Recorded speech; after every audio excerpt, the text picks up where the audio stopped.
السلام عليكم ورحمة الله وبركاته. إن الحمد لله نعمده ونستعينه ونستغفره ونعوذ بالله من شرور أنفسنا ومن سيئات أعمالنا. من يهده الله فلا مضل له ومن يضلل فلا هادي له. أشهد أن لا إله إلا الله وحده لا شريك له وأشهد أن محمدا عبده ورسوله. எல்லா புகழும் புகழ்ச்சியும் இந்த உலகத்தை படைத்து பரிபாலிக்கக்கூடிய சர்வ அதிகாரமும் படைத்த ஏகவல்ல இறைவனொருவனுக்கு உண்டாகட்டுமாக. அல்ஹம்துலில்லாஹ். அல்லாஹ்வினுடைய சாந்தியும் சமாதானமும் இந்த இஸ்லாமிய மார்க்கத்தின் சத்திய தூதர் எம் உயிரிலும் மேலான கண்மணி நாயகம் ஸல்லல்லாஹு அலைஹி வஸல்லம் அவர்கள் மீதும் அந்நவர்களது வழிமுறைகளை அனுதினமும் பின்பற்றி வாழக்கூடிய அனைத்து முஸ்லிம்கள் மீதும் என்றென்றும் நின்று நிலவட்டுமாக. இறைவனால் கடமையாக்கப்பட்டிருக்கக்கூடிய புனிதமிக்க ஜும்மாவுடைய கடமையை இறை தூதர் நபிகளார் காட்டிய நபிவழி அடிப்படையிலே நிறைவேற்ற வேண்டும் என்ற ஒரே நன்னோக்கத்திலே நாம் அனைவரும் இந்த இடத்திலே ஒன்று குழுமி இருக்கிறோம். பேரன்பிற்கினிய எல்லாம் வல்ல அல்லாஹு தாலாவுடைய நல்லடியார்களே, சகோதரர்களே, இந்த உலகத்தை படைத்த இறைவன் இந்த உலகத்திலே ஏராளமான படைப்புகளை படைத்து வைத்திருக்கின்றான். அந்த இறைவன் படைத்த படைப்புகளிலேயே மிகச் சிறந்த ஒரு படைப்பாக இறைவன் கூறுவது இந்த மனித படைப்பை தான். மனிதர்களை தான் இறைவன் படைத்த படைப்புகளிலேயே மிகச்சிறந்த ஒரு படைப்பாக இறைவன் கூறுகின்றான். அந்த மிகச்சிறந்த படைப்பை இறைவன் எந்த அடிப்படையிலே படைத்து வைத்திருக்கிறான் என்று சொன்னால், அனைவரையும் ஒரு சம அளவிலே இறைவன் படைக்கவில்லை. ஒவ்வொருவருக்கும் ஒரு சில நிறை குறைகளை ஏற்படுத்தி, ஏற்றத்தாழ்வுகளை ஏற்படுத்தி, அந்தஸ்துகளில் உயர்வை தாழ்வை ஏற்படுத்தி தான் இறைவன் மனிதர்களை படைத்திருக்கிறான். இப்போ உதாரணத்துக்கு சொல்றதாக இருந்தா, ஒரு மனிதர் இருப்பாரு, அவர் செல்வத்துல ஒரு தன்னிறைவு பெற்ற ஒரு செல்வந்தராக இருப்பாரு. அதே சமயத்துல ஒருவர் அவருடைய அன்றாட தேவைகளுக்கு, அவருடைய தேவைகளை பூர்த்தி செய்யக்கூடிய நிலைக்கு கூட அந்தந்த நாளில் கஷ்டப்பட்டு உழைத்து தன்னுடைய தேவைகளை பூர்த்தி செய்யக்கூடிய ஒரு நிலையிலே ஒருவர் இருப்பார். அது மாதிரி சாப்பாடுக்கு கூட கஷ்டப்படக்கூடிய நிலைமையில, உண்பதற்கு உணவில்லாம மற்றவரிடத்தில் யாசகம் கேட்கக்கூடிய அளவிற்கு வறுமையிலே தள்ளாடக்கூடிய மனிதர்களையும் இறைவன் படைத்து இருக்கின்றான். அது மாத்திரமல்லாமல் ஒரு சிலருக்கு நோயை ஏற்படுத்தி வைத்திருக்கிறான், ஒரு சிலரை ஆரோக்கியமாக படைத்து வைத்திருக்கின்றான். இப்படி மனிதர்கள படைக்கப்பட்ட அனைத்து மனிதர்களையும் இறைவன் ஏதோ ஒரு விதத்துல ஏற்றத்தாழ்வுகளை ஏற்படுத்தி தான் படைத்திருக்கின்றான். பேசக்கூடிய மொழியாக இருந்தாலும் சரி, பிறந்திருக்கக்கூடிய இனமாக இருந்தாலும் சரி, வாழக்கூடிய பிரதேசமாக இருந்தாலும் பல பிரிவுகளை இறைவன் ஏற்படுத்தி வைத்திருக்கின்றான். இந்த பிரிவுகள் எதற்காக என்று அல்லாஹ் தனது திருமறை குர்ஆனிலே கூறுகின்ற பொழுது, யா ஐயுஹன் நாசு, மனிதர்களே, இன்னா ஹலக்னாக்கும் மின் ஸகரி வ உன்ஸா, உங்களை நாங்கள் ஒரு ஆண் ஒரு பெண்ணில் இருந்து நாம் படைத்திருக்கிறோம். வஜஅல்னாக்கும் ஷுஊபா வ கபாயில, உங்களை கோத்திரங்களாகவும் கிளைகளாகவும் நாங்கள் ஏற்படுத்தி வைத்திருக்கிறோம், பிரித்து வைத்திருக்கிறோம். எதற்காக தெரியுமா? லிதஆரஃபு, நீங்கள் ஒருவரை ஒருவர் அறிந்து கொள்வதற்காக, நீங்கள் ஒருவருக்கொருவர் யார் என்று அறிந்து செயற்பட வேண்டும் என்பதற்காக உங்களுக்குள்ளே பல பிரிவுகளை அல்லாஹ் ஏற்படுத்தி வைத்திருக்கின்றான். இன்ன அக்ரமக்கும் இன்தல்லாஹி அத்காக்கும், ஆனால் உங்களிலே இறைவனுக்கு மிகவும் சிறந்தவர் யார் என்று சொன்ன, சேச்சத்திலே அதிகமாக யார் இருக்கிறார்களோ அவர்கள்தான் இறைவனிடத்திலே சிறந்தவர்களாக இருக்கிறார்கள். இன்னல்லாஹ அலீமுன் ஹபீர், அல்லாஹ் அறிந்தவனாகவும் நன்கறிபவனாகவும் இருக்கிறான் என்று அல்லாஹ் கூறுகின்றான். ஒரு மனிதரிடத்துல ஒரு ஏற்றத்தாழ்வை அல்லாஹ் படைத்திருப்பதற்கு காரணமே என்னன்னு சொல்லி கேட்டா, ஒருவரை ஒருவர் புரிந்து நடக்க வேண்டும், அறிந்து நடக்க வேண்டும், இந்த உலகம் ஒரு சீரான ஒரு பாதையில இயங்க வேண்டும் என்பதற்காகத்தான் இந்த ஏற்றத்தாழ்வுகள். அதற்கு மாற்றமாக இந்த ஏற்றத்தாழ்வுகளை ஏற்படுத்தி கொண்டு, நான் பெரியவனா நீ பெரியவனா, நான் சிறந்தவனா நீ சிறந்தவனா, என்னை விட நீ பெரிய ஆளாகிருவியான்னு சொல்லி பெருமை அடித்து கர்வம் பிடித்து பிறருடைய மானத்திலே விளையாடக்கூடிய, பிறருடைய கண்ணியத்தை சீர்குலைக்கக்கூடிய அந்த காரியத்தை விட்டும் நாம் தவிர்த்து நடக்க வேண்டும். ஏனென்று சொன்னால், அல்லாஹ் இந்த படைப்புகளை இந்த மாதிரி ஒரு செட்டப்பில் படைச்சிட்டு நமக்கு ஒரு அறிவுரையை நமக்கு கூறுகிறான். அல்லாஹ் தனது திருமறை குர்ஆன்ல 49வது அத்தியாயம் 11வது வசனத்திலே கூறுகின்றான், யா ஐயுஹல்லதீன ஆமனு, நம்பிக்கை கொண்டவர்களே, லா யஸ்ஹர் கௌமும் மின் கௌமின், ஒரு சமுதாயம் இன்னொரு சமுதாயத்தை கேலித்திரம் செய்ய வேண்டாம், கேலி செய்ய வேண்டாம். ஏனென்று சொன்னால், அஸா ஐ யகூனு ஹைரம் மின்ஹும், அவர்கள் கேலி செய்யக்கூடியவர்களை விட கேலி செய்யப்படுகிறார்களே அந்த சமுதாயம் சிறந்தவர்களாக இருக்கக்கூடும். அதே போல வலா நிசாஉன் மின் நிசாஇன், உங்களிலே ஒரு பெண் மற்ற பெண்களை கேலி செய்ய வேண்டாம், கிண்டல் அடிக்க வேண்டாம். ஏன் என்று சொன்னால் ஐ யகுன்ன ஹைரம் மின்ஹுன்ன, அவர்களை விட கேலி செய்யக்கூடிய பெண்களை விட கேலி செய்யப்படக்கூடிய பெண்கள் சிறந்தவர்களாக இருப்பார்கள். சொல்லிவிட்டு அல்லாஹ் சொல்கிறான் வலா தல்மிசு அன்ஃபுஸக்கும், நீங்கள் ஒருவருக்கொருவருடைய குறைகளை தேடி ஆராய்ந்து கொண்டிருக்காதீர்கள். ஒருத்தர் என்ன செய்கிறாரு, அவருடைய குறை நிறைகள் என்ன, அவர் என்ன தப்பு செய்கிறார் என்று சொல்லி மற்றவருடைய குறைகளை தேடி தேடி குறை கூறாமல் இருங்கள். ஏனென்று சொன்னால் வலா தனாபசு பில் அல்காபி, அதே போல நீங்கள் ஒருவருக்கொருவர் கெட்ட பட்ட பெயர்களை சூட்டிக்கொள்ள வேண்டாம். கெட்ட அர்த்தத்தில் வரக்கூடிய கெட்ட பட்ட பெயர்களை ஒருவருக்கொருவர் சூட்டிக்கொள்ள வேண்டாம். சொல்லிவிட்டு அல்லாஹ் சொல்கிறான் பிஅஸல் இஸ்முல் ஃபுசூகு பஅதல் ஈமான், ஒருவர் ஈமான் கொண்ட பிறகு, ஒருவர் ஏக இறைவனை ஏற்றுக்கொண்டதற்கு பிறகு அவர்கள் கெட்ட பெயர்களை பட்ட பெயர்களை சூட்டிக்கொள்வார்கள் என்று சொன்னால் அது மிகவும் கெட்டதாக இருக்கிறது. வமல்லம் யதுப் ஃபஉலாயிக ஹுமுல் லாலிமூன், அவர்கள் திருந்திக் கொள்ளவில்லை என்று சொன்னால், அவர்கள் செய்த தப்புகளை அவர்கள் மீண்டு வரவில்லை என்று சொன்னால் அவர்கள் அநீதி இழைத்தவர்கள் என்று அல்லாஹ் கூறுகின்றான். அப்போ ஒரு மனிதன் சக மனிதனிடத்தில் எப்படி நடந்து கொள்ள வேண்டும் என்ற ஒரு வழிகாட்டுதலை இறைவன் நமக்கு வழங்குகின்றான். ஒரு மனிதனிடத்தில் நாம் ஏற்றத்தாழ்வை ஏற்படுத்தி இருக்கிறோம் என்று சொன்னால் அந்த ஏற்றத்தாழ்வு வச்சுக்கொண்டு பெருமை அடிக்கக்கூடியவர்களாகவும் அதை வைத்து கர்வம் பிடிக்கக்கூடியவர்களாகவும் மனிதர்கள் இருக்கக்கூடாது. அவருடைய மானத்தை காக்கக்கூடியவர்களாகவும் அவருடைய கண்ணியத்தை பேணக்கூடியவர்களாகவும் இருக்க வேண்டும் என்றுதான் இறைவன் நமக்கு கூறக்கூடிய ஒரு கட்டளை.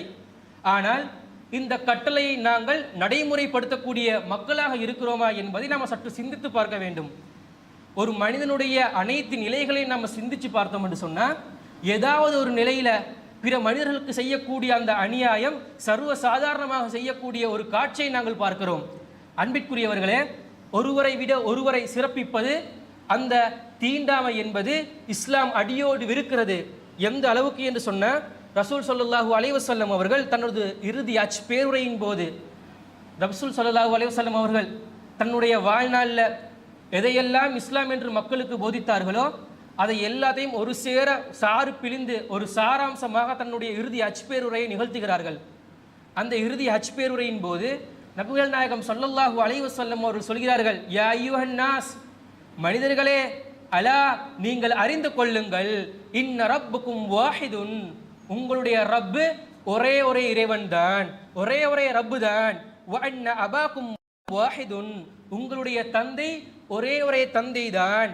அலா, நீங்கள் அறிந்து கொள்ளுங்கள், லா ஃபضல லி அரபியின் அலா அஜமியின், ஒரு அரபிக்கு அஜமியை விட, அரபு பேசாதவரை விட எந்த ஒரு சிறப்பும் கிடையாது. அதே போல வலா லி அஜமியின் அலா அரபியின், ஒரு அஜமிக்கு அரபு பேசாதவருக்கு அரபியை விட எந்த ஒரு சிறப்பும் கிடையாது என்று நபிகள் நாயகம் ஸல்லல்லாஹு அலைஹி வஸல்லம் அவர்கள் அந்த ஏற்றத்தாழ்வை கற்பிப்பதை தடுக்கிறார்கள். இன்னும் இதை ஆழமாக ரசூல் ஸல்லல்லாஹு அலைஹி வஸல்லம் அவர்கள் தொடர்ந்து சொல்கிறார்கள், வலா லி அஹ்மர அலா அஸ்வத, ஒரு சிவப்பர் ஒரு வெள்ளையர் கருப்பரை விட எந்த விதத்திலும் சிறந்தவர் கிடையாது. வல அஸ்வத அல அஹ்மர, ஒரு கருப்பர் ஒரு சிவப்பரை விட எந்த அளவிற்கும் சிறந்தவர் கிடையாது. இல்லா பி தக்வா, தக்வாவை தவிர. ஒரு மனிதனிடத்துல நாம ஏற்றத்தாழ்வை கற்பிக்கிறதாக இருந்த, நான் பெரியாளா இவர் பெரியாளா என்று கற்பிக்கிறதாக இருந்த, இதை தக்வாவின் மூலம் மாத்திரம்தான் ஏற்றத்தாழ்வு கற்பிக்க முடியும். அந்த தக்வாவுடைய அந்த அளவுகோலை நம்மால் அளந்து கொள்ள முடியுமா? நம்ம மெஷர் பண்ண முடியுமா?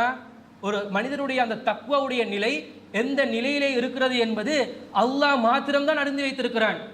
அப்படி இருக்கும் பொழுது இந்த உலகத்தில் வாழக்கூடிய நாம எப்படி பெருமை அடித்து கர்வம் கொண்டு இந்த உலகத்திலே வாழ முடியும் என்று நம்ம சற்று சிந்தித்து பார்க்க வேண்டும். அன்பிற்குரிய சகோதரர்களே, இன்று நாம் பார்க்கிறோம், ஒரு வியாபாரத்தை எடுத்துக்கொண்ட வியாபாரத்தில் ஒரு முதலாளி இருப்பார். அவர் இந்த முதலாளி அவருடைய தனக்கு கீழே வேலை செய்யக்கூடிய சம்பளம் பெறக்கூடிய அந்த தொழிலாளியை அவர் நடத்தக்கூடிய அந்த நடத்தையை கொண்டு யோசிச்சு பாருங்க. சரியாக அவருக்கு வழங்கப்படக்கூடிய உரிமைகளை வழங்கி அவருக்கு கொடுக்க வேண்டிய கண்ணியங்களை வழங்கி அப்படிதான் நடந்துக்கிறார்களா? ஒரு தொழிலாளி ஒரு தவறை செஞ்சிட்டாருன்னு சொன்னா, ஏதாவது ஒரு மிஸ்டேக் பண்ணிட்டாருன்னு சொன்னா அவருடைய உம்மாலேருந்து அப்படியே ஏச ஸ்டார்ட் பண்ணுவாங்க. இன்னும் ஒரு சில முதலாளி எப்படிங்கிறான்னு சொன்னா அவர்களை அடிக்க செல்லக்கூடிய அளவுக்கு அவருடைய மானத்திலே விளையாடக்கூடியவர்களாக இருக்கிறாங்க. கடையில் இருக்கிறோம், கடைக்கு 4 கஸ்டமர்ஸ் வருவாங்க, கஸ்டமர்ஸுக்கு முன்னுக்க வாடிக்கையாளர்கள் முன்னுக்க ஏசக்கூடியவர்களாக இருப்பாங்க. அவளுக்கு அந்த வெக்கம் அவருடைய மானத்தை வாங்கக்கூடிய ஒரு பண்பாக இந்த பெருமை என்பது இருக்கிறது, இந்த ஏற்றத்தாழ்வு கற்பிப்பது என்பது இருக்கிறது. இந்த ஏற்றத்தாழ்வு கற்பிப்பது இருக்கிறதே, இது மனிதனுடைய எல்லா நிலையிலையும் ஏற்படுகிறது. ஒரு மனிதன் தன்னுடைய குடும்பத்தோடு இருந்தாலும் சரி, அவன் வெளியே எங்கே போனாலும் சரி, ஒரு படித்தவனாக இருந்தாலும் சரி, படிக்காதவனாக இருந்தாலும் சரி, செல்வந்தனாக இருந்தாலும் இந்த ஏற்றத்தாழ்வு கற்பிக்கக்கூடியவனாக மனிதன் இருக்கிறான்.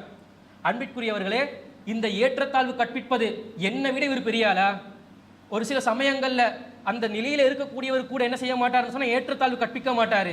ஆனால் சமூகம் என்ன செஞ்சிருக்கும்னு சொன்னால் ஒரு மதிப்பை தூக்கி கொடுத்து வச்சிருக்கும். அந்த மதிப்பு அந்த நிலையிலே இல்லாதவருக்கு குறைக்கப்பட்டிருக்கும். இன்றைக்கு சமுதாயத்தில் ஒரு செல்வந்தருக்கு கொடுக்கக்கூடிய அந்த மதிப்பும் ஒரு பரம ஏழைக்கு கொடுக்கக்கூடிய ஒரு மதிப்பும் ஒரே நிலையிலே இருக்கிறதா? செல்வந்தர் என்று சொல்லிட்டா, ஒரு ஆஜியார் என்று சொல்லிட்டா அப்படியே பல்லிழித்து செல்லக்கூடிய ஒரு காட்சியை நாங்கள் பார்க்குறோம். இதே ஒரு ஏழை நம்ம இடத்துல வந்து ஒரு யாசகம் கேட்கக்கூடிய ஒரு நிலை வந்த அப்படியே அடித்து விரட்டக்கூடிய ஒரு காட்சியை நாங்கள் பார்க்கிறோம். ஏன் இந்த வித்தியாசம்? ஏன் இந்த ஏற்றத்தாழ்வு? அன்பிற்குரிய சகோதரர்களே, இந்த ஏற்றத்தாழ்வு இருக்கிறதே, மக்களை இழிவாக கருதக்கூடிய இந்த பண்பு இருக்கிறதே, இது ஒரு பெருமையின் வெளிப்பாடு. யாரிடத்தில் இந்த பெருமை இருக்கிறதோ அந்த பெருமையின் வெளிப்பாடாகத்தான் என்ன செய்யப்படும்? இந்த ஏற்றத்தாழ்வு கற்பிக்கக்கூடிய இந்த பண்பு நம்ம இடத்துல ஏற்படும். நம்ம வெளிப்படையாக சொல்லிக்கொள்ளலாம், நான் பெருமைக்கு பேசலைன்னு சொல்லி பெருமையை தான் பேசி கொண்டிருக்கக்கூடிய காட்சியில் நாம் பார்க்குறோம். எந்த அளவுக்கு என்று சொன்னால், இந்த பெருமையுடைய அந்த வரைவிலக்கணத்தை நபிகள் நாயகம் ஸல்லல்லாஹு அலைஹி வஸல்லம் அவர்கள் சொல்கிறார்கள். லா யதுகுலுல் ஜன்னத மன் கான ஃபீ கப்லிஹி மிஸ்காலு ஸர்ரத்தின் மின் கிப்ரின். யாருடைய உள்ளத்திலே, யாருடைய குலூபிலே அணுவளவு வேணும் அந்த கிபர், அந்த பெருமை இருக்கிறதோ அவர் சொர்க்கம் செல்ல மாட்டார். ரசூலுல்லாஹ் சொல்றாங்க. கால ரஜுலன், ஒரு மனிதர் கேட்கிறார், இன்னர் ரஜுல யுஹிப்பு ஐ யகூன ஸௌபுஹு ஹஸனன் வ நஅலுஹு ஹஸனதன். அல்லாஹ்வின் தூதரே, ஒரு மனிதர் அவர் அணிந்திருக்கக்கூடிய ஆடையை அழகாக அணிய வேண்டும் என்று விரும்புகிறார். அவர் அணிந்திருக்கக்கூடிய அந்த காலணிகளை, செருப்பை அழகாக அணிய வேண்டும் என்று விரும்புகிறார். இது பெருமையில் சேருமான்னு சொல்லி கேட்குறாங்க. அப்போ ரசூல் ஸல்லல்லாஹு அலைஹி வஸல்லம் அவர்கள் சொல்கிறார்கள், இன்னல்லாஹ ஜமீலுன் யுஹிப்புல் ஜமால். அல்லாஹ் அழகானவன், அழகைத்தான் இறைவன் விரும்புகிறான். சொல்லிவிட்டு சொல்கிறார்கள், அல் கிப்ரு பதருல் ஹக்கி. இந்த பெருமை என்பது சத்தியத்தை ஏற்க மறுப்பதாகும். நாம் ஒரு சத்தியத்தை சொல்கிறோம், இதுதான் மார்க்கம் என்று சொல்கிறோம், அதை ஏற்க மறுப்பது இருக்குதே, உண்மை என்று விளங்கி கொண்டும் அதை ஏற்க மறுப்பதும் ஒரு பெருமையுடைய வெளிப்பாடு. அதே போல வகம்தன் நாசி, மக்களை இழிவாக கருதுவதும் ஒரு பெருமையுடைய வெளிப்பாடு என்று நபிகள் நாயகம் ஸல்லல்லாஹு அலைஹி வஸல்லம் அவர்கள் நமக்கு சொல்லி காட்டுகிறார்கள். அன்பிற்குரியவர்களே, இந்த பெருமை நம்மிடத்தில் எந்த அளவுக்கு பரவி இருக்கிறது என்பதை நம்ம சற்று சிந்தித்து பார்க்க வேண்டும். இந்த பெருமை என்பதற்கு யாருமே விதிவிலக்கு இல்லை என்று சொல்லக்கூடிய அளவுக்கு அனைவரும் இதிலே மூழ்கி போய் இருக்கிறாங்க. இப்போ மௌலிமாக்கள் எடுத்து பாருங்க, மார்க்கத்தை அறிந்து மார்க்கத்தை பிறருக்கு கற்றுக் கொடுக்கக்கூடியவர்கள் என்று சொல்லக்கூடிய அந்த மௌலிமாக்கள் என்ன செய்கிறாங்க? ஒருத்தர், ஒரு சாதாரண ஒரு மனிதர் ஒரு சலாம் சொன்னால் கூட முகத்தை திருப்பிட்டு போகிற ஒரு காட்சி நாங்கள் பார்க்குறோம். சலாம் சொன்னால் அதிகபட்சம் வாலைக்கும் முஸ்லாம் என்று சொல்லி கூட வாயிலிருந்து வார்த்தை வராது, இப்படி தலையாட்டிட்டு அப்படியே திரும்பி போயிட்டுருவாங்க. ஏன்னா ஏற்கனவே ஒரு ஆடை அடிப்படையில் ஒரு ஜுப்பாண்டை போட்டிக்கிட்டு மக்கள்ல இருந்து தனித்துவமாக தங்களை காண்பிக்கிறார்கள். அதே போல அவருடைய நடைமுறையில், அவருடைய செயற்பாடுகளிலும் ஒரு ஏற்றத்தாழ்வை கற்பிக்கக்கூடிய ஒரு காட்சியை நாங்கள் பார்க்கிறோம். இன்றைக்கு நம்முடைய வீட்டுக்கு வந்துட்டோம்னு சொன்னால், நம்முடைய வீட்டில் கணவன் மனைவி இருக்கிறாங்க. கணவன் மனைவி இருக்கும் பொழுது மனைவி என்ன செய்வாங்கன்னு சொன்னால், ஏதாவது ஒரு விஷயத்தில் ஒரு மஷூரான்னு சொல்லுவாங்க, இதை எப்படி செஞ்சுக்கிறலாம்னு சொல்லி சொல்லும் பொழுது கணவன் என்ன செய்வார்? அல்ல அப்படியெல்லாம் செய்ய தேவையில்லை, இல்லை எப்படி செய்வோம் அப்படின்ட்டுவார். அது காரணம் இருந்து கணவன் மனைவியுடைய அந்த கருத்தை நிராகரிப்பதில் ஒரு நியாயம் இருக்குது. எந்த ஒரு நியாயமும் இல்லாமல், இல்லை நான் தான் முடிவெடுப்பேன், நான் சொல்கிறது தான் நீ செய்யணும் என்று சொல்லி அங்கே ஒரு ஆதிக்கத்தை செலுத்தக்கூடியதை நாங்கள் பார்க்குறோமா இல்லையா? இதே நடைமுறை தான் பெற்றோர்களுக்கும் பிள்ளைகளுக்கும் நடைபெறுகிறது. இப்போ ஏ லெவல் படிக்கிறதா இருந்தால் என்ன ஸ்ட்ரீமை செலக்ட் பண்ணுறது என்ற ஒரு கொஸ்டின் வருது, ஒரு கேள்வி வருது. எல்லாரும் ஒவ்வொரு சஜஷனை சொல்லுவாங்க. புள்ள ஒரு பாடத்தை படிக்கிறதுக்கு இருக்கும், ஆனால் வாப்பா என்ன செய்வார், இல்லாட்டி உண்மை என்ன செய்வாங்க, நான் எதை படிக்கணும்னு சொல்கிறேனோ அதைத்தான் நீ படிக்கணும். அதுக்கு காரணம் என்ன? நான் தான் அவனோட உண்மை வாப்பா, நாம தானே உங்களுக்கு தின்னத்தாரோம், நாங்கள் சொல்கிறது தான் கேட்கணும் என்று சொல்லி அவருடைய அந்த அந்தஸ்தை வைத்து பெருமை அடிக்கக்கூடிய ஒரு காட்சியை நாங்கள் பார்க்கிறோம். பெருமை அடிப்பதற்கு யாருக்கும் தகுதி கிடையாது. அன்பிற்குரிய சகோதரர்களே, பெருமை என்பது இறைவனுக்கு மாத்திரம் இருக்கக்கூடிய ஒரு பண்பு. அதிலே யாரு எந்த விதத்திலும் இறைவனுடன் போட்டி போட்டால் அல்லாஹ் கடுமையான முறையில் நமக்கு எச்சரிக்கை விடுக்கிறான். கால ரசூலுல்லாஹி ஸல்லல்லாஹு அலைஹி வஸல்லம், நபிகள் நாயகம் ஸல்லல்லாஹு அலைஹி வஸல்லம் அவர்கள் சொன்னார்கள், அல் இஸ்ஸ இஸாருஹு, கண்ணியம் என்பது அல்லாஹ்வுடைய கீழாடையாகும். வல் கிப்ரியாஹு ரிதாவுஹு, அதே போல பெருமை என்பது அல்லாஹ்வுடைய மேலாடையாகும். ஃபமை யுனாசிஉனி அதபுதுஹு, யார் இதில் இரண்டிலும் என்னிடம் போட்டி போடுவாரோ, யார் இது ரெண்டிலும் என்னுடன் போட்டிக்கு வருவாரோ அவரை நான் வேதனைப்படுத்துவேன், அதாவது செய்வேன் என்று சொல்லி ரசூல் ஸல்லல்லாஹு அலைஹி வஸல்லம் அவர்கள் அல்லாஹ் கூறியதாக நபிகள் நாயகம் ஸல்லல்லாஹு அலைஹி வஸல்லம் அவர்கள் சொல்கிறார்கள். அப்போ எந்த அளவுக்கு இந்த பெருமையிலிருந்து நம்ம தவிர்த்து நடந்து கொள்ள வேண்டும்.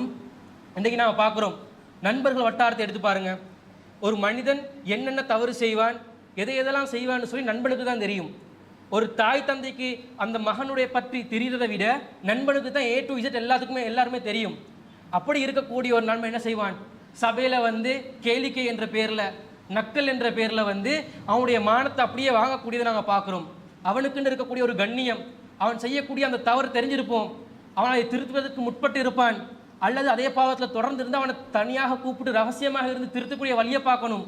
அதை விட்டுட்டு 4 ஃப்ரெண்ட்ஸ் மக்களுக்கு மத்தியில், 4 நண்பர்களுக்கு மத்தியில் இவன் எப்படி தெரியுமா, இவன் இந்த வேலையை செஞ்சான் என்று சொல்லி அவர்களுடைய அந்த கண்ணியத்தை குறைப்படுத்துவதற்காக செய்யக்கூடிய காட்சிகளை நாங்கள் பார்க்கிறோம். அன்பிற்குரியவர்களே, இந்த மனிதர்களிடத்தில் நாம் எந்த முறையில் நடக்க வேண்டும் என்பதை அல்லாஹும் அல்லாஹுடைய தூதரும் நமக்கு அழகான முறையிலே நமக்கு வழிகாட்டி இருக்கிறார்கள். ஒரு மனிதன் இன்னொரு மனிதனுக்கு எந்த வகையில் அமைய வேண்டும், அவருடைய கண்ணியத்தை பேண வேண்டும், அவருடைய மானத்திலே அவர்கள் அமானிதத்தை காக்க வேண்டும் என்று சொல்லி அல்லாஹும் அல்லாஹுடைய தூதர் நமக்கு கட்டளையிட்டு இருக்கிறார்கள். அதை எல்லாம் நம்ம தெரிஞ்சுதான் வச்சிருக்கிறோம். ஒவ்வொரு குர்ஆன் வசனத்தையும் சொல்லி இன்னென்னமா எல்லாரும் சொல்லியிருக்கான்னு சொல்லி சொல்ல வேண்டிய அவசியம் இல்லை. ஒரு மனிதன் எவ்வாறு நடந்து கொள்ள வேண்டும் நமக்கு தெரியும். ஆனால் தெரிஞ்சு கொண்டே பொடுபோக்காக இருக்கக்கூடிய ஒரு நிலையை நாங்கள் பார்க்கிறோம். இந்த விஷயத்தில் நாங்கள் மிகவும் கண்ணும் கருத்துமாக இருக்கணும். ஏனென்று சொல்லி கேட்டால் இதனுடைய பாரதூரம் புரியாமல் நாம் இருந்து கொண்டிருக்கிறோம். ஒரு முறை நபிகள் நாயகம் ஸல்லல்லாஹு அலைஹி வஸல்லம் அவர்கள் நமக்கு எல்லாத்துக்கும் தெரிஞ்ச ஒரு செய்தி தான். ரசூலுல்லாஹ் மக்கா காஃபிர்களிடத்தில் தலைவர்களிடத்தில் பேசிக்கொண்டு இருக்கிறாங்க. பேசிக்கொண்டு இருக்கும் பொழுது அப்துல்லா இப்னு உம்மி மக்தூப் என்று சொல்லக்கூடிய ஒரு நபித்தோழர், கண் தெரியாத ஒரு நபித்தோழர் என்ன செய்கிறாருன்னு சொன்னால் ரசூல்லா இடத்துல வர்றாங்க. வந்து அல்லாஹ்வின் தூதரே, எனக்கு அல்லாஹ்வுடைய வஹீல எனக்கு என்ன செய்யுங்க, ஏதாவது சொல்லித்தாங்க, மார்க்கத்தை பற்றி எனக்கு சொல்லித்தாங்கன்னு சொல்லி கேட்கும் பொழுது ரசூலுல்லாஹ் நினைக்கிறாங்க, மக்கத்து காஃபிர்கள் வந்திருக்கிறாங்க, ஊரில் வந்து நம்முடைய கண் பார்வையில் அந்தஸ்தில் இருக்கக்கூடியவங்க வந்திருக்கிறாங்க, இந்த நேரத்தில் இந்த மனுஷர் வந்து ஒரு இடைஞ்சல் பண்ணுறாருன்னு சொல்லி முகத்தை திருப்பி கொள்கிறாங்க, முகத்தை சுருக்கி கொள்கிறாங்க. அவருக்கு பதில் சொல்லல. உடனே அல்லாஹ் குர்ஆனுடைய வசனத்தை இறக்குறான். அபஸ வதவல்லா ஜாஅஹுல் அஹ்மா, தன்னுடன் ஒரு கண் இழந்த ஒரு மனிதர் வந்ததற்காக இந்த நபி கடுகடுத்தார், முகத்தை திருப்பிக் கொண்டார் என்று சொல்லி அல்லாஹ் எச்சரிக்கை விடுக்கிறான். அன்பிற்குரிய சகோதரர்களே, பெருமை கொள்வதற்கு, அந்தஸ்திலே பாரபட்சம் பார்ப்பதற்கு தகுதி இருக்கும் என்று சொன்னால் யாருக்கு தகுதி இருக்கும்? அல்லாஹ் தான் பெருமைக்குரியவன். அந்த சாப்டரை ஓரமாக வச்சிருங்க. உண்மையிலேயே மனிதர்களில் பெருமைப்படுவதற்கு அதிகம் தகுதியுடையவர்கள் யார்? அல்லாஹ்வின் தூதரா இல்லையா? அல்லாஹ்வுடைய தூதர், முன்பின் பாவங்கள் மன்னிக்கப்பட்டவர், நம்முடைய இஸ்லாமிய மார்க்கத்தின் மார்க்க தலைவர், அந்த சமூகத்தின் அரசியல் தலைவர், ஒரு ஜனாதிபதியாக ஒரு அரசராக இருந்து ஆட்சி செய்து கொண்டிருக்கக்கூடிய ஒரு நிலையில உண்மையிலேயே பெருமைப்படுவதற்கு தகுதியானவர் அல்லாஹ்வின் தூதரா இல்லையா? அந்த அல்லாஹ்வின் தூதர் அவரே ஒரு மனிதரை உதாசீனப்படுத்துகின்ற பொழுது, ஒரு கண்ணிய குறைவாக நடத்துகின்ற பொழுது அல்லாஹ் உடனே குர்ஆனுடைய வசனத்தை இறக்கி கண்டிக்கிறான். கண்டிக்கிறதை எப்படி கண்டிக்கிறான்னு சொல்லி கேட்டால் குர்ஆனுடைய வசனத்தின் மூலமாக கண்டிக்கிறான். அல்லாஹ் கண்டிக்க நினைச்சா பல வழிகளை கண்டிக்கலாமா இல்லையா? அல்லாஹ்வின் தூதர் இடத்துல ஒரு மலக்கா ஜிப்ரீல் அலைஹிஸ்ஸலாம் அவர்கள் மூலமாக வஹியை கொடுத்து கூட கண்டிக்கலாம். அப்படி இல்லாட்டி ஒரு கனவின் மூலமாக பல வழிகளில் நபிமார்களுக்கு வஹி வரும். ஆனால் அல்லாஹ் இறை வேதத்தில் ஒரு வசனத்தை இறக்கி கண்டிக்கிறான்னு சொன்னால் அது இந்த குர்ஆனை பாதுகாப்பதாக அல்லாஹ் நமக்கு வாக்களித்து விட்டான். இந்த குர்ஆன் எந்த காலம் வரைக்கும் இருக்கிறதோ அந்த மறுமையுடைய காலம் வரைக்கும் அந்த வசனத்தை நம்ம வாசிப்போம், அதை நாங்கள் படிப்போம், அதிலிருந்து படிப்பினை பெற்றுக்கொள்வோம். ஒரு படிப்பினை பெறக்கூடிய அளவுக்கு மிக முக்கியமாக இறைவன் பார்க்கக்கூடிய ஒரு அம்சம் தான் இந்த ஏற்றத்தாழ்வு. ஆனால் இன்றைக்கு நம்ம சர்வ சாதாரணமாக செய்து கொண்டிருக்கிறோம். வேலை செய்யக்கூடிய அந்த வேலை இடத்துல நாம் ஏற்கனவே ஒரு சீனியராக இருந்திருப்போம். புதுசாக ஒரு ஜூனியராக ஒருத்தர் வேலைக்கு வந்து சேர்ந்துட்டாருன்னு சொன்னால் எல்லாருடைய திறமையும் வந்து ஒரே மாதிரி இல்லை தானே. நம்ம யோசிக்கக்கூடிய சிந்தனையாக இருந்தாலும் திறமைகளாக இருந்தாலும் எல்லாம் சம அளவில் இருக்கிறது இல்லை, ஏற்றத்தாழ்வுகள் இருக்கும். அப்படி இருக்கும் பொழுது பல காலமாக சீனியராக இருந்திருப்பார். ஒரு ஜூனியர் இருக்கக்கூடியவருக்கு சீனியருக்கு தெரியாத ஒரு விஷயத்தை சொல்லி கொடுத்து என்ன செய்வார்? நீ இன்றைக்கு நேற்று தான் வந்தாய், நீ எனக்கு சொல்லி தரியா?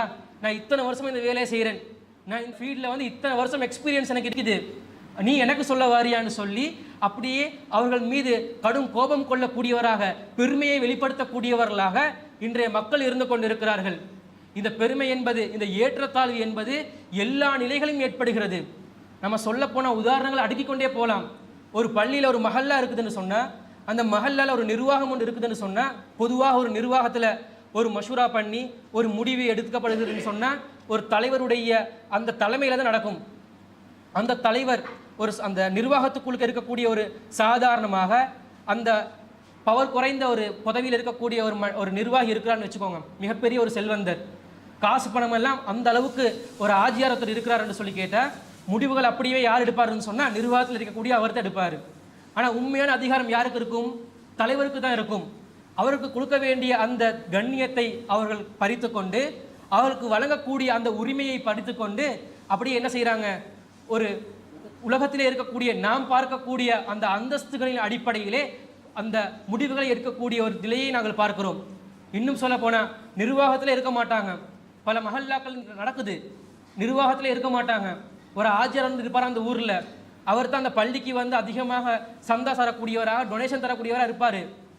ஒரு நிர்வாகம் சேர்ந்து ஒரு முடிவு எடுத்துருச்சுன்னு சொன்னால் இவர் என்ன செய்வார்னு சொன்னால் அதில் போய் அவர் மூக்கு நுழைப்பார்.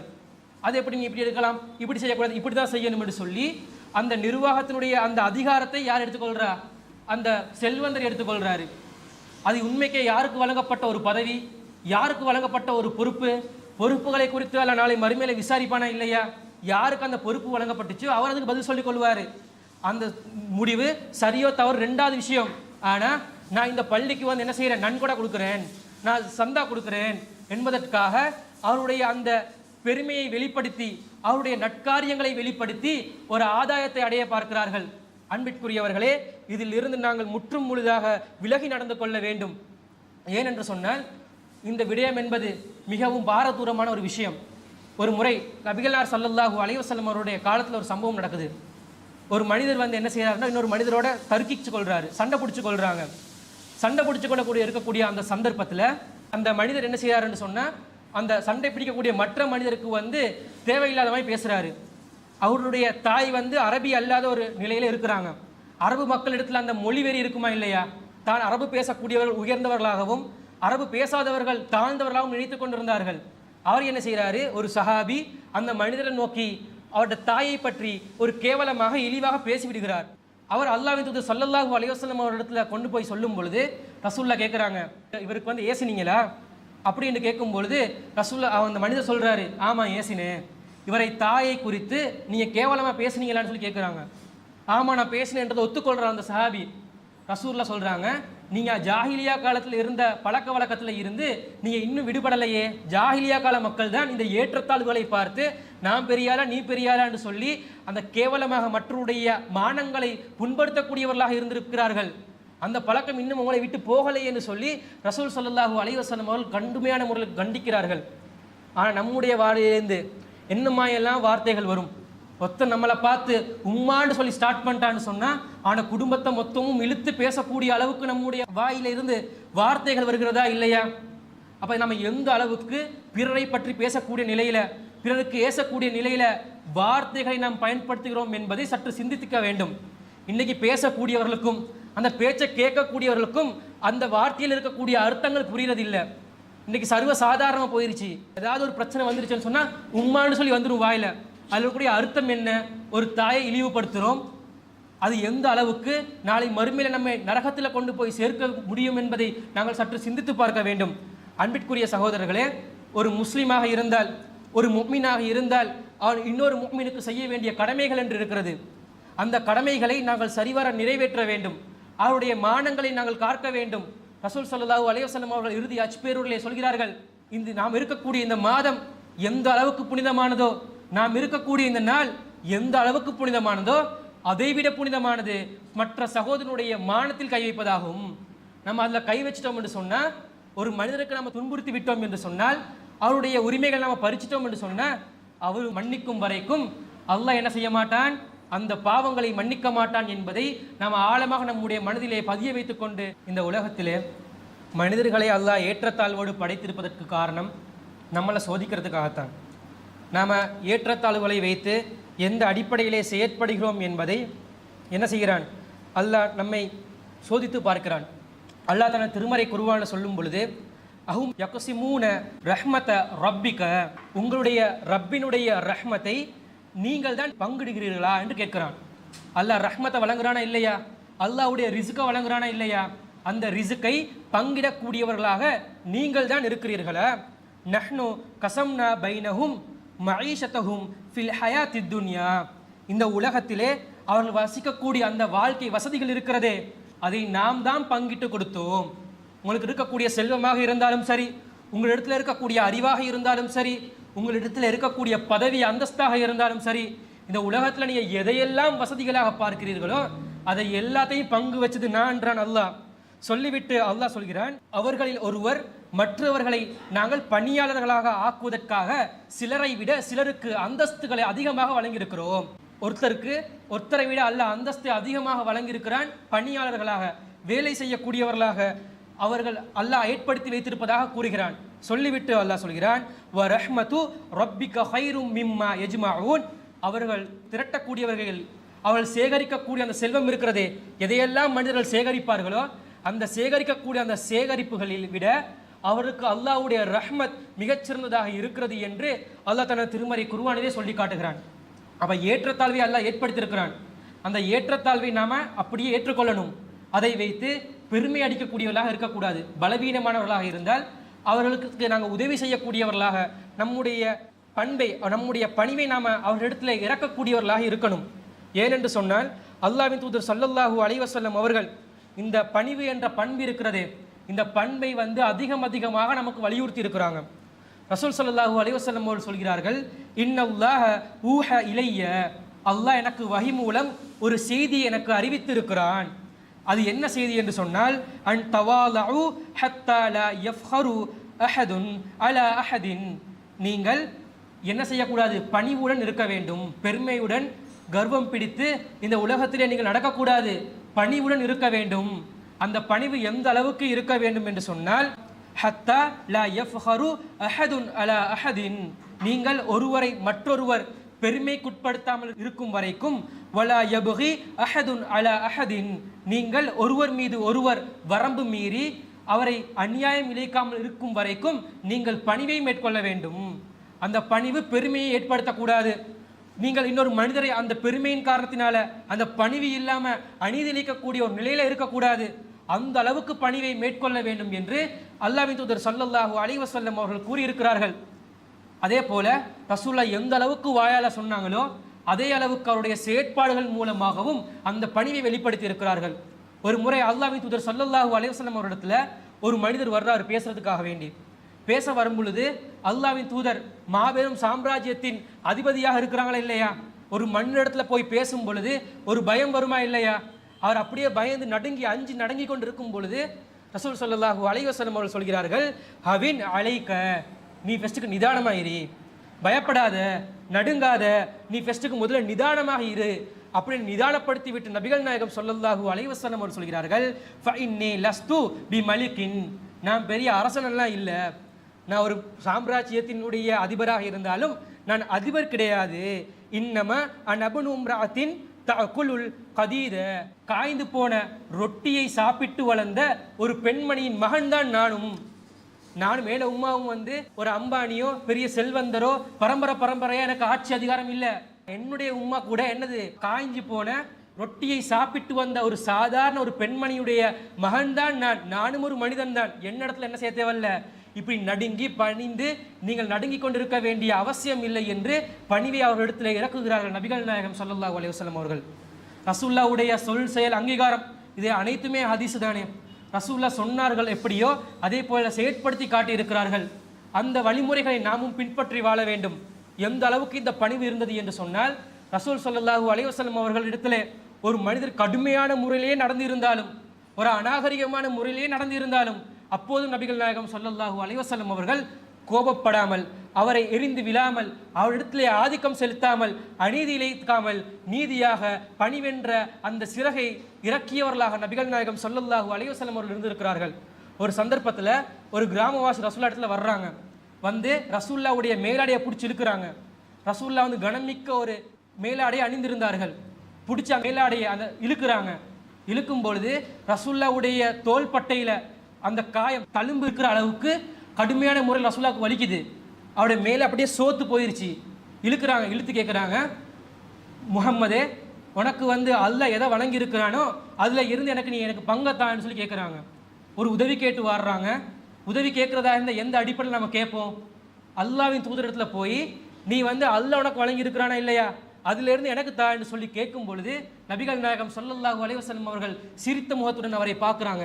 பார்த்துட்டு சஹாபாக்களுக்கு கட்டளை இடுகிறார்கள், இவர் கேட்டதை எடுத்து கொடுங்கன்னு சொல்கிறாங்க. இன்றைக்கு இந்த பண்பு நம்மிடத்தில் இருக்கிறதா? சற்று சிந்தித்து பார்க்க வேண்டும். இப்படி நபிகளார் ஸல்லல்லாஹு அலைஹி வஸல்லம் அவருடைய காலத்தை நாம் எடுத்து பார்த்தா ரசூல் ஸல்லல்லாஹு அலைஹி வஸல்லம் அவர்கள் கோபப்பட்ட தருணங்களை தாண்டி மிகவும் கருணை மிக்கவர்களாக, மற்றவர்களுக்கு உதவி செய்யக்கூடியவர்களாக, அவர்களுக்கு பணிவாக நடக்கக்கூடியவர்களாக இருந்திருக்கிறார்கள். அதனால தான் இந்த ஏற்றத்தாழ்வுகளை ஏற்றுக்கொண்டிருக்கக்கூடிய நாம அதை வைத்து பெருமை அடிக்காமல் அந்த பலவீனங்களை ஒப்புக்கொண்டு மற்றவர்களுக்கு ஒருத்தருக்கு ஒருத்தர் உதவி செய்து இந்த உலகத்திலே வாழ்ந்து சகோதரர்களாய் மரணிக்க வேண்டும் என்று கூறி எனது உரையை நிறைவு செய்கிறேன். வாக்கிறது வானல் அல்ஹம்துலில்லாஹி ரபில் ஆலமீன்.